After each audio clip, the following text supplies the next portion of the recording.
menjelaskan mengenai pengertian dari marahil al-tafsir.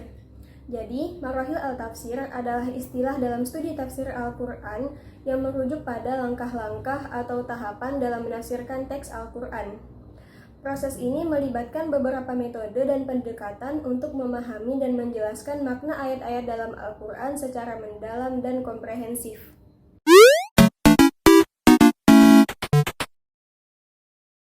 Beberapa tahapannya yaitu pada periode pertama yaitu tafsir pada masa Nabi dan sahabat.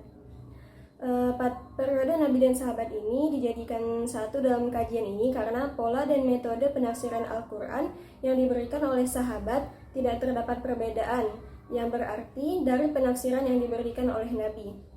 Kalau tafsir Nabi berasal dari Allah langsung atau lewat Jibril atau dari pribadi beliau sendiri, maka penafsiran sahabat bersumber dari Al-Quran, Nabi, dan ijtihad mereka. Jadi, perbedaan tafsir antara kedua tafsir ini tidak terlalu jauh. Namun, dari segi kualitas, jelas penafsiran Nabi jauh lebih unggul dan terpercaya, karena beliau langsung menerimanya dari Allah. Pada masa Rasulullah SAW, persoalan tafsir Al-Quran belum banyak, karena persoalan yang timbul akan cepat tuntas bila dibawa ke hadapan Rasulullah. Para sahabat sendiri pun sudah merasa cukup dan puas bila mendapat penjelasan dari beliau.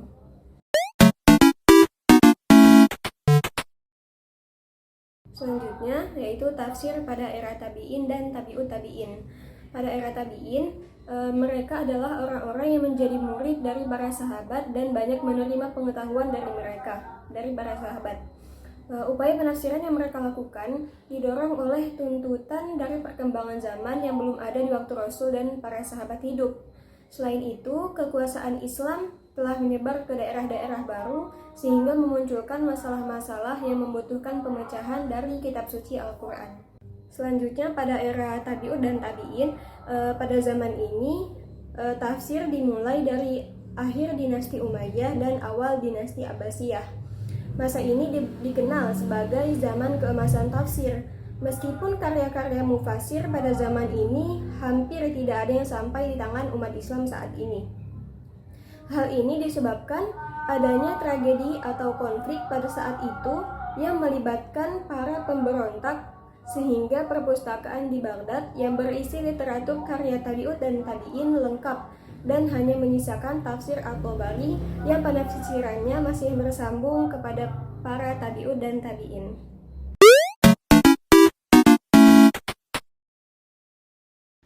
Baik, saya akan menyampaikan tafsir era modern dan kontemporer. Ada beberapa tahap, yaitu yang pertama, tahap ini proses penyebaran tafsir melalui periwayatan sahabat, meriwayatkan dari Rasulullah SAW. Sebagian sahabat meriwayatkan dari sebagian yang lain, kemudian tabi'in meriwayatkan dari sahabat. Menyerupai halnya sebagian dari tabi'in meriwayatkan dari sebagian yang lain. Tahap kedua, setelah masa sahabat dan tabi'in, tafsir tahap kedua yaitu ketika hadis Rasulullah SAW mulai dilakukan. Kitab-kitab hadis memuat banyak bab dan tafsir dijadikan satu serpihan tersendiri dalam kitab-kitab hadis. Pada waktu itu belum ada buku khusus perihal tafsir. Tahap ketiga, setelah itu tafsir mulai dipisahkan dari hadis, sehingga ia menjadi ilmu tersendiri. Setiap ayat dalam Al-Quran diberi penafsiran dan disusun sesuai susunan mushaf. Pekerjaan ini dilakukan oleh beberapa ulama, di antaranya ialah Ibn Majah, Ibn Jarir At-Tabari, Abu Bakar bin Munzir An-Nisaburi, dan lain-lain. Tahap keempat, pada tahap ini para penulis tafsir berpegang pada metode periwayatan dari Rasul, sahabat, dan tabi'in. Namun pada tahap ini mulai ada perubahan dari segi sanad. Penulis tafsir meringkas penulisan sanad dan menulis aneka macam pendapat yang diriwayatkan dari para mufasir pendahulu mereka tanpa menyandarkan pendapat tersebut kepada orang yang mengemukakannya. Yang terakhir yaitu tahap kelima. Terjadinya penulisan tafsir yang memadukan antara pemahaman rasional dan tafsir metode periwayatan dari Rasul, sahabat, dan tabi'in. Hal ini berlangsung semenjak masa Abbasiyah sampai sekarang.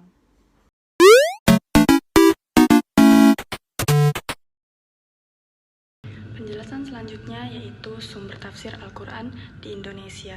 Dari segi sumber penafsirannya, tafsir dapat dibagi 3, yaitu tafsir bil ma'thur, tafsir bil ro'i, dan tafsir bil isarah. Pertama, tafsir bil ma'thur yang artinya melanjutkan sesuatu yang sudah ada sebelumnya dan mewarisinya sesuai dengan yang diterimanya. Yang kedua, tafsir bil ro'i merupakan tafsir dengan menggunakan ijtihad setelah mengetahui bahasa Arab dan uslub-uslubnya, mengerti dilalah lafaz, mengetahui sebab-sebab turunnya ayat, mengetahui nasih dan mansukh, serta mengetahui seperangkat ilmu yang harus menjadi bekal seorang mufasir sesuai dengan pembahasan ayat yang sedang ditafsirkan. Kemudian yang ketiga, tafsir bil isarah, yakni menakwilkan Al-Quran dengan mengutamakan makna pada Al-Quran itu sendiri, baik yang tersirat maupun yang tersurat.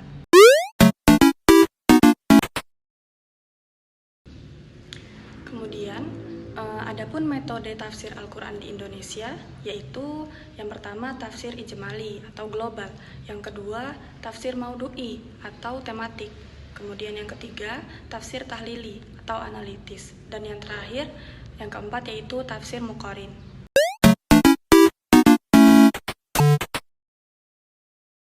Baiklah, saya akan menyampaikan kesimpulan dari presentasi kami, yaitu tafsir pada masa Nabi dan sahabat berpegang kepada Al-Quran, penjelasan Nabi Shallallahu Alaihi Wasallam, pemahaman dan ijtihad, serta informasi dari para ahli kitab Yahudi dan Nasrani.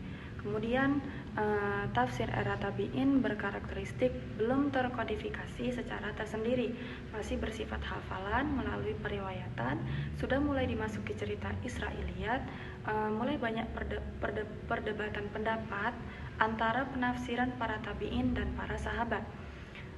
Senantiasa dipengaruhi kajian dan riwayat menurut corak khusus identitas dengan tempat belajar masing-masing, serta tabi'in mulai timbul kontroversi pendapat seputar tafsir ayat yang berkaitan dengan perkara akidah. Kemudian penafsiran zaman tabi'in hampir tidak ada yang sampai di tangan umat Islam saat ini karena terjadi konflik di perpustakaan Baghdad saat itu, sehingga literatur karya tabi'in lenyap, hanya bersisa tafsir At-Tabari. Dan terakhir, tafsir era modern atau kontemporer berkarakteristik kembali memfungsikan Al-Quran sebagai petunjuk, kemudian kontekstual dan berorientasi pada spirit Al-Quran serta ilmiah, yaitu kritis dan non-sektarian. Sekian dari kelompok kami, semoga bermanfaat. Assalamualaikum warahmatullahi wabarakatuh.